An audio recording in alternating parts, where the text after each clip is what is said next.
Sœurs et frères dans le Christ, paix, joie, grâce, amour à chacun, à chacune de vous de la part de Dieu notre Père. Au nom de notre Seigneur Jésus-Christ, on ce mercredi de la 4e semaine du temps de Carême. Le texte de l'évangile que nous lisons aujourd'hui, de Saint Jean, nous présente, disons, sans plus de peur, toute la rancœur. C'est le résumé de toute la rancœur que les Hébreux, à ce moment, ont envers Jésus, ont à l'encontre de Jésus. Et c'est bien exprimé dans la partie du texte aujourd'hui, au début, qui nous dit exactement pour ça, parce qu'il guérissait le jour du sabbat, les Judées et les Juifs avaient décidé de tuer Jésus. Ils voulaient le tuer. Parce que comme ils disent, il violait le jour du sabbat, il appelait Dieu son Père et il se faisait égal à Dieu. D'une façon ou d'une autre, chacun et chacune de nous, à un moment de sa vie, sinon souvent, nous portons en nous le désir de tuer Dieu, de tuer Jésus. On veut tuer Dieu dans notre vie. Surtout quand être chrétien et suivre les pas du Seigneur sont difficiles et mettent en difficulté les convictions personnelles que nous nous sommes faites, que nous nous sommes construites tout au long de notre vie.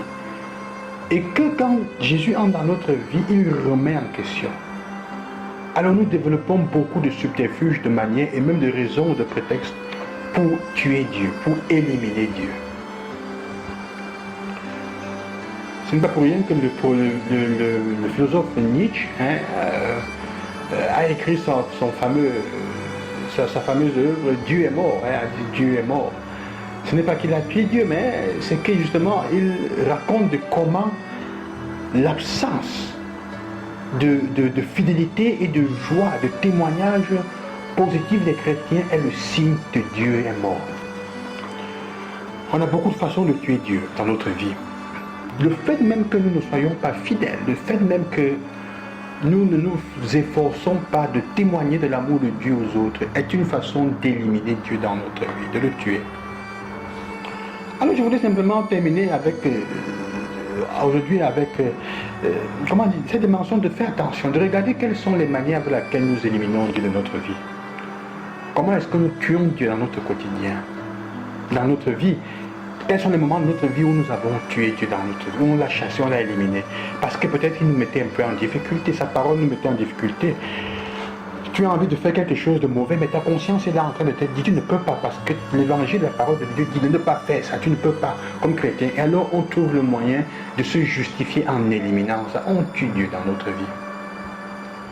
Et le texte finit en nous disant que Jésus dit, moi je ne peux rien faire de moi-même. Je rends mon témoignage, je rends mon jugement d'après ce que j'entends. Et mon jugement est juste, parce que je ne cherche pas à faire ma volonté, mais la volonté de celui qui m'a envoyé.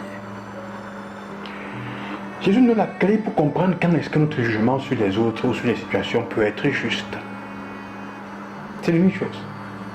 Ce n'est pas qu'on nous ne sommes pas tellement empêchés de juger, on porte toujours un jugement sur les choses, sur la réalité, sur l'attitude des personnes, sur les personnes elles-mêmes.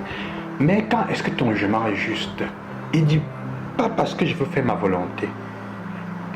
Il s'agit de regarder quand est-ce que si ce que je suis en train de faire, si ce que je suis en train de vouloir faire, ou je dis, mon agissement ou mon action ou ma parole, est-elle simplement pour assouvir et pour réaliser ma volonté, ou alors est-ce pour faire la volonté de celui qui m'a envoyé?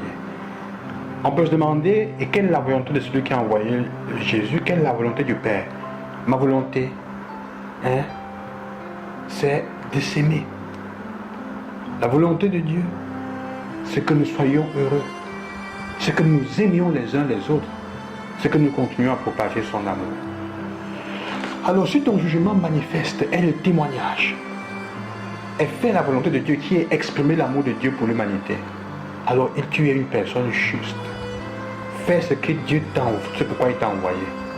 Il a envoyé Jésus pour donner sa vie pour chacun de nous, pour exprimer l'amour de Dieu au Père. Il est venu pour ça. Le jugement est juste simplement quand il n'élimine pas Dieu dans notre vie, car il ne trouve pas eu raison pour le tuer dans notre agissement, mais quand il fait la volonté de Dieu, quand il exprime, il nous porte à faire la volonté de Dieu, qui est d'aimer les uns et les autres, qui est de nous aimer et de manifester l'amour de Dieu au prochain. C'est de fait que le Seigneur vous accompagne, qui vous aide à vérifier dans votre vie, trouver les aspects de votre vie, les moments où nous cherchons à tuer Dieu, d'habitude à éliminer, il y en a toujours. Et surtout aussi demander la grâce au Seigneur, que notre jugement soit juste, ou toutes les fois que nous faisons des jugements, que le but soit pour faire la volonté de celui qui nous aime. À demain, loué soit Jésus-Christ, bonne journée. Je vous bénis au nom du Seigneur.